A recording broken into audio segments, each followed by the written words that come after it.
बच्चों चलिए अध्याय 1 के महत्वपूर्ण प्रश्नों के साथ पुनरावृत्ति कर लेते हैं और देखते हैं कि कौन कौन से महत्वपूर्ण प्रश्न हैं। यदि आप इन प्रश्नों के उत्तर याद कर लेंगे तो परीक्षा में बहुत ही अच्छे अंक ला सकते हैं। चलिए देखते हैं प्रश्न 1, रासायनिक अभिक्रिया क्या है?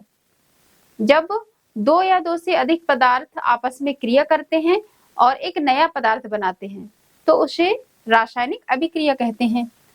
और रासायनिक समीकरण से क्या समझते हो? किसी संतुलित समीकरण का उदाहरण दीजिए। तो रासायनिक समीकरण, जब कोई रासायनिक अभिक्रिया होती है तो उसे उसके समीकरण के रूप में दर्शाना ही रासायनिक समीकरण कहलाता है।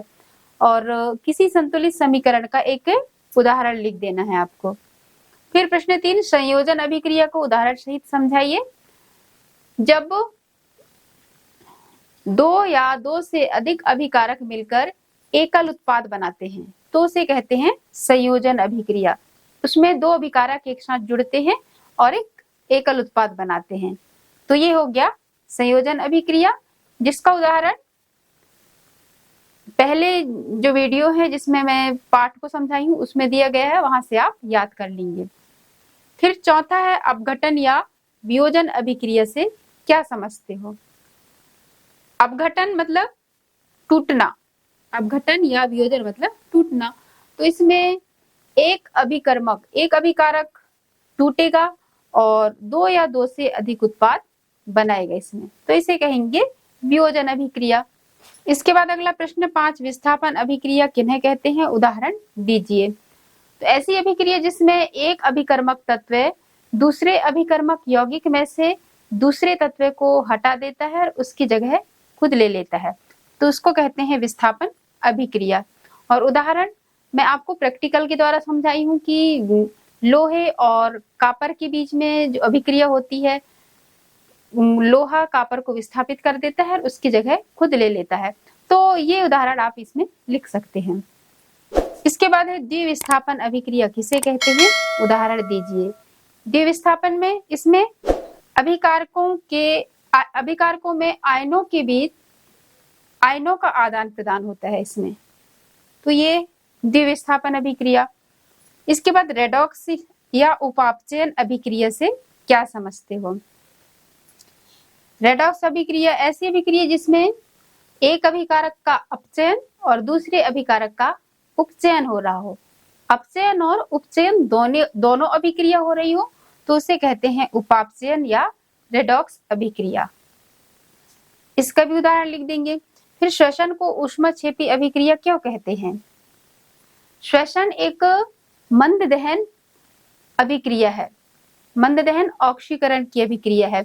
इसमें कार्बन डाइऑक्साइड, जलवाष्प और एटीपी के रूप में ऊर्जा निकलती है, इसलिए इसको ऊष्माक्षेपी अभिक्रिया कहते हैं, क्योंकि इसमें ऊष्मा या ऊर्जा निकलती है।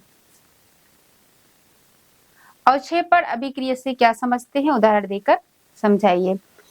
अब अवक्षेपण अभिक्रिया, अवक्षेप मतलब जो आविलेय पदार्थ है उसको कहते हैं अवक्षेप।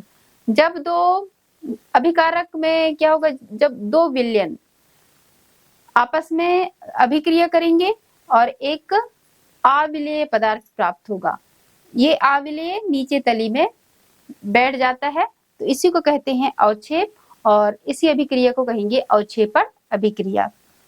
वायु में जलाने से पूर्व मैग्नीशियम रिबन को क्यों साफ किया जाता है?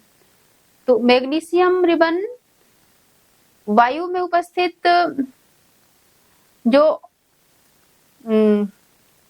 धूल के कण हुए, नमी हुए, उनसे अभिक्रिया करता है और उसके ऊपर एक धुंधली मैग्नीशियम ऑक्साइड की परत जम जाती है जो एक उसके लिए आरक्षक परत होती है। तो इस आरक्षक परत को हटाने के लिए इस रिबन को वायु में जलाने से पूर्व साफ किया जाता है। जब इसको साफ कर देते हैं तो ये ऑक्सीजन से आसानी से क्रिया कर लेता है। इसके बाद अगला प्रश्न है, जब लोहे की कील को कॉपर सल्फेट के विलयन में डुबाया जाता है तो विलयन का रंग क्यों बदल जाता है? जब लोहे की कील को कॉपर सल्फेट के विलयन में डुबाया जाता है तो जो कॉपर सल्फेट है उसमें से कॉपर को लोहा विस्थापित कर देता है और जो विलयन का रंग है वो हरा हो जाता है। फिर लोहे की वस्तुओं पर हम पेंट क्यों करते हैं? लोहे या लोहे की वस्तुओं पर जंग लग जाता है, इसको कहते हैं संक्षारण। तो संक्षारण से बचाने के लिए लोहे की वस्तुओं पर पेंट करते हैं। फिर है तेल एवं वसायुक्त पदार्थों को नाइट्रोजन से क्यों प्रभावित किया जाता है?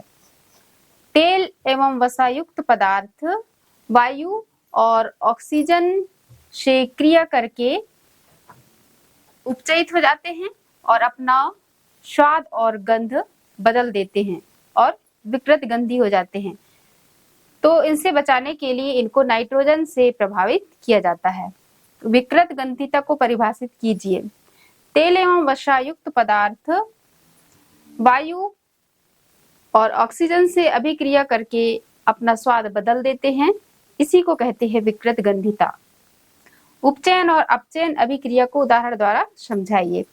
उपचयन ऐसी अभिक्रिया जिसमें ऑक्सीजन का योग होता है उसे उपचयन अभिक्रिया कहते हैं, और ऐसी अभिक्रिया जिसमें ऑक्सीजन का ह्रास होता है उसे अपचयन अभिक्रिया कहते हैं। फिर प्रश्न 16 है ऊष्माक्षेपी और ऊष्माशोषी अभिक्रिया को उदाहरण सहित समझाइए। ऊष्माक्षेपी का मतलब है ऊष्मा का निकलना। तो ऐसी अभिक्रिया जिसमें ऊष्मा निकलती है उसे ऊष्माक्षेपी अभिक्रिया कहते हैं, और ऊष्माशोषी मतलब ऊष्मा का अवशोषण होना। तो ऐसी अभिक्रिया जिसमें ऊष्मा का अवशोषण होता है उसे ऊष्माशोषी अभिक्रिया कहते हैं।